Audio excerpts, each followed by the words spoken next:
महोदय और आचार्य प्रमोद कृष्णम किसी नाम के मोहताज नहीं हैं।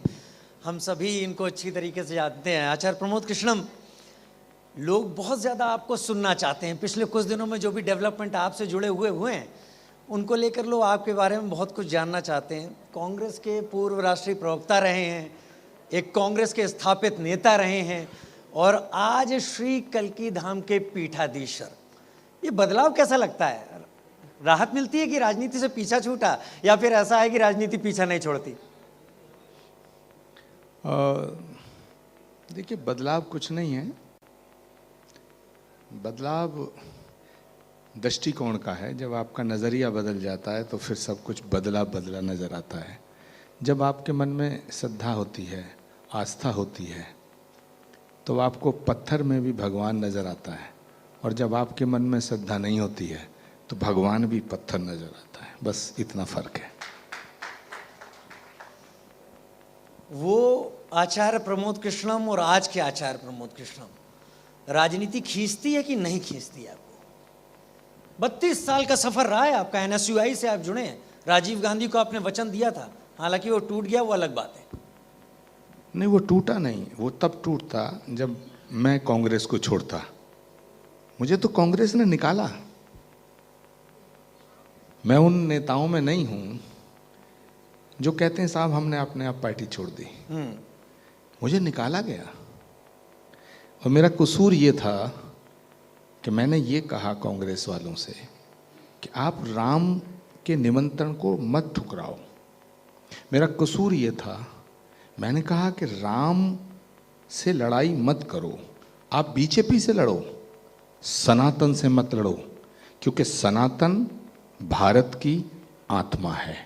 सनातन से लड़ना ठीक नहीं है। बीजेपी को हराया जा सकता है, सनातन को और राष्ट्र को नहीं हराया जा सकता है। ये मेरा कसूर था। आप अपने को पार्टी से बड़ा क्यों स्थापित करने पे लगे हुए हैं? पार्टी की विचारधारा होती है, आप उसके कार्यकर्ता हैं, आपको पार्टी के साथ चलना है। पार्टी ने एक स्टैंड लिया है राजनीतिक रूप से कि हम सम्मान रूप से इसको रिजेक्ट करते हैं, मना करते हैं। 22 तारीख और उसके बाद 10 तारीख और फिर 19 तारीख फरवरी आ जाती है, फिर पता चलता है आपके प्रधानमंत्री से संबंध। तो आप अपनी लाइन क्यों लगा रहे थे? भारत के प्रधानमंत्री नरेंद्र मोदी जी की सरकार ने अगर इस देश की एकता के लिए 370 धारा को हटाया और मैंने उसका समर्थन किया, तो क्या ये पार्टी के विरोध में है? आप बताइए ना। और अगर ये गलत है तो फिर सरदार पटेल गलत हो जाएंगे। जो पार्टी महात्मा गांधी के सिद्धांत पे चलकर यहां तक आई, जो पार्टी सरदार पटेल, पंडित जवाहरलाल नेहरू, इंदिरा गांधी, जो पार्टी जिसके सबसे बड़े आइडियल महात्मा गांधी की हर सभा की शुरुआत होती थी रघुपति राघव राजा राम पतित पावन सीता राम, वो पार्टी राम के निमंत्रण को ठुकराने की हिम्मत करने लगी। महाराज, मैंने कांग्रेस की नीतियों को नहीं छोड़ा है। मैंने महात्मा गांधी के रास्ते से हट करके जो मोहम्मद अली जिन्ना के रास्ते पे आ गई है, उस पार्टी को छोड़ा है। आपने उस लाइन को भी पकड़ा है जो लाइन बीजेपी के मुफीद थी। आपने समय देखा, आपने कांग्रेस का स्टैंड देखा, आपने 19 फरवरी का वो दिन देखा जब प्रधानमंत्री श्री कल्की धाम के उद्घाटन समारोह पर आने वाले थे, तो आपने एक तीर से कई निशाने साधे। कांग्रेस को भी आपने किनारे किया और अपने लिए आपने एक रास्ता। 6 साल बाद कहाँ जा रहे हैं आप? भगवान का अवतार कलयुग में संभल में होगा, ये पुराणों में लिखा है। जहां भगवान का अवतार होगा वहां उनके अवतार से पहले श्री कल्की धाम की स्थापना होनी चाहिए। ये हमारा संकल्प था। इस संकल्प को पूरा करने के लिए 18 साल का संघर्ष हुआ।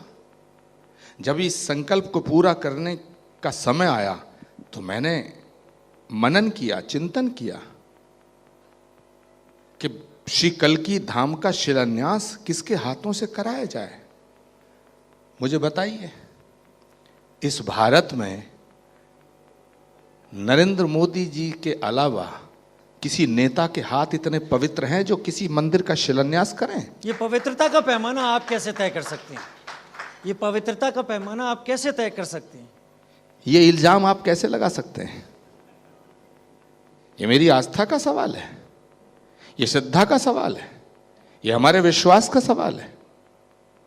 तो मैंने ये फैसला लिया कि जिन्होंने भगवान राम के सारे काज किए हैं, उन्हीं हाथों से भगवान कल्कि के काज होने चाहिए।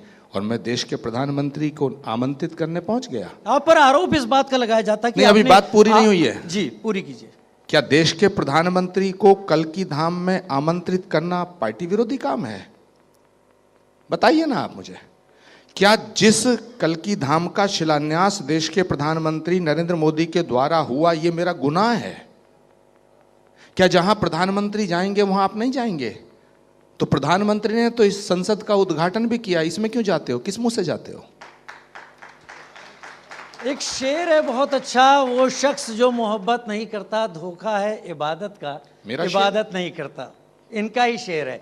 करबला की लड़ाई की अगर कोई बहुत बेहतरीन तरीके से बता सकता है मौलानाओं से ज़्यादा, तो आचार्य प्रमोद कृष्णम बता सकते हैं। आचार्य, आपने परिस्थितियां इस तरीके से तैयार की, या ये आपकी पूरी तैयारी थी, या आपकी सोची समझी रणनीति थी कि आपने पार्टी को वो फैसला लेने पर मजबूर किया जो शायद आप चाहते थे? ये आपकी पेश थी और कांग्रेस खेल रही थी? हुजूर, गैर परों पे उड़ने वालों की हद दीवारों तक होती है। गैर परों पर उड़ने वालों की हद दीवारों तक होती है। आसमान तक वो उड़ते हैं जिनके अपने पर होते हैं। इसलिए मैं फिर कह रहा हूं कि यदि राम मंदिर के उद्घाटन समारोह में, प्राण प्रतिष्ठा समारोह में जाना गुनाह है, तो ये गुनाह मैंने किया है। यदि श्री कल्कि धाम के शिलान्यास समारोह में प्रधानमंत्री जी को बुलाना गुनाह है, तो ये गुनाह मैंने किया है। अगर भारत को एक रखने के लिए 370 के हटाने के फैसले का समर्थन करना गुनाह है, तो ये गुनाह मैंने किया है। वो तो कहते हैं कि 22 जनवरी को आप वहां गए, पार्टी लाइन से आप अलग हटे, ये पार्टी का फैसला था। फिर उसके बाद आपने कांग्रेस के किसी वरिष्ठ नेता को इस लायक ही नहीं समझा कि उन्हें आप कल्कि धाम के निमंत्रण के लिए बुला सकें। उसके बाद स्थितियां बिगड़ती गईं और आचार्य प्रमोद कृष्णम जो राजीव गांधी से प्रॉमिस करके कि मैं कांग्रेस में आजीवन रहूंगा, वो कांग्रेस से बाहर कर। नहीं, मैंने ये नहीं कहा मैं आजीवन रहूंगा। मैंने ये कहा था, उस समय तो मैं 16-17 साल का था, या 17-18 साल का था, 12वीं क्लास के बाद में। मैंने कहा था मैं कभी कांग्रेस नहीं छोड़ूंगा, और मैंने कांग्रेस नहीं छोड़ी। बहुत थिन लाइन है, आप शायद समझना नहीं चाहते हैं। नहीं, मैं समझ रहा हूं, बहुत स्पष्ट तरीके से समझ रहा हूं। आप इतने सवाल जो मुझसे कर रहे हैं, मैं आपसे एक सवाल पूछना चाहता हूं। आखिर इनको नरेंद्र मोदी से प्रॉब्लम क्या है, और इनके साथ साथ आपको क्या प्रॉब्लम है? मेरे देश के प्रधानमंत्री हैं, मुझे उनसे कोई समस्या नहीं है, लेकिन पार्टी की इस बात की उम्मीद नहीं कर रही थी कि आप पार्टी में किसी को बुलाते, या आपने किसी को बुलाया था और उन्होंने राम मंदिर की तरह इनकार कर दिया। स्पष्ट कर दे। पहली बात तो ये है कि राम किसी एक पार्टी के नहीं है, राम किसी एक जाति के नहीं है, राम किसी एक धर्म के नहीं है। राम को तो किसी राष्ट्र की सरहदों में सीमित नहीं किया जा सकता है, सीमाओं में भी महदूद नहीं किया जा सकता है। राम सबके हैं। राम तो उनके भी हैं जो राम के वजूद को नकारते हैं, इसीलिए वो राम है।